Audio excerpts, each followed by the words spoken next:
Hehe, kila moyo unapodunda, unadunda kwenye viwanja. Nikukumbushe tu, weka pause, kunywa maji, alafu kumbuka, hii haina kipengele, labda uje nacho wewe bosi.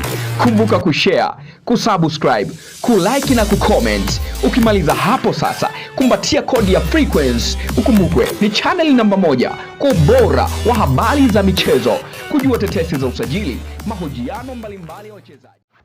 Bwana, kuelekea dabi, makocha wengi sana au watu wengi wamekuwa wakionyesha hisia zao hasa kimataifa. Ukumbuke kwamba dabi ya Kariakoo ni dabi ambayo inatazamwa zaidi barani Afrika. Kwa hiyo kocha mkuu wa klabu ya soka ya CR Belouizdad amekuja na kuzungumza ya moyoni. Of course, huu ni miongoni mwa makocha ambao wamekuwa wakifuatilia sana soka la Tanzania kwenye ubora wake na kwenye umuhimu wake. Ni miongoni mwa makocha ambao hisia zao hawazifichi kuonyesha ni kwa namna gani timu imekuwa ikicheza kwenye pattern yake nzuri au kiwango chake kizuri. Sasa moja kwa moja kocha mkuu wa klabu ya soka ya CR Belouizdad akichambua mechi ya Young Africans, akijibu maswali ya waandishi wa habari wakimuuliza kuhusiana na Young Africans na Simba Sports Club. Yapi ni timu kubwa, lakini pia ameelezea kuelekea dabi ya Kariakoo kwamba hisia zake ni kipi ambacho anakiona mbele yake hasa kwenye mchezo wa dabi ya Kariakoo. Basi kocha mkuu wa klabu ya soka ya CR Belouizdad alikuwa na mengi ya kuzungumza ambayo kimsingi yamewavutia watu wengi na yameshangaza watu kwamba anaifuatilia Afrika kiasi hiki, anaifuatilia Afrika Mashariki kwa wigo huu, hasa Young Africans.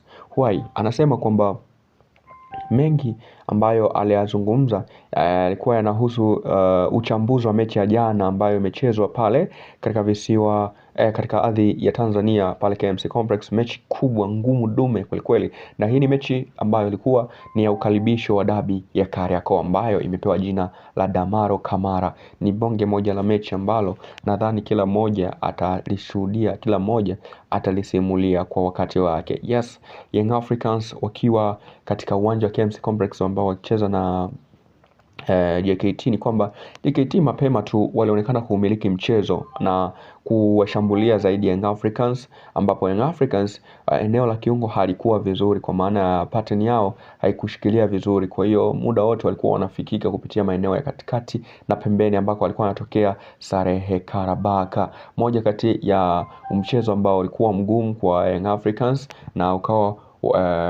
uliowea vigumu kuweza kuifungua safu ya ulinzi ya JKT mpaka pale ambapo Prince Dube alipata pasi kutoka kwa Delson Laurindo Depu na kuweka pasi kwa Mohamed Hussein kufunga. Hapo ndipo ambapo kidogo walianza kujitutumua Young Africans, lakini 45 zote zilimalizika Young Africans ikiwa haina majaribio mengi zaidi ya lile goli. Sasa moja kati ya vitu ambavyo vilikuja kuonyesha kwamba Young Africans wako active sabu na yani first 11 na substitution ni ile sabu ambayo ilifanywa ya kumuondoa Duke Oga Abuya, alafu ile sabu ya kumtoa Mudathiri Yahya Basi na kumweka Kamara Damaro, na pia kumuondoa ambapo aliondoka pia Max Nzengeli na kumweka Buba Jamel. Hapo tuliona pattern ikifunguka kwa mashambulizi ya haraka, ambapo Young Africans katika utegemezi mzuri aliondoka kwanza Alan Okello ndo akaingia Buba Jamel. Katika formation ambayo alikuwa anaicheza iliwaruhusu sana kutumia mawinga. Of course Dube anatoa pasi ya pili kutoka eneo la pembeni pia, lakini pia Buba Jamel anatoa pasi nyingine ya assist kutokea pembeni, na chuma kingine pia hata chuma cha Israel Patrick Mwenda ambacho alifunga atokea eneo la pembeni.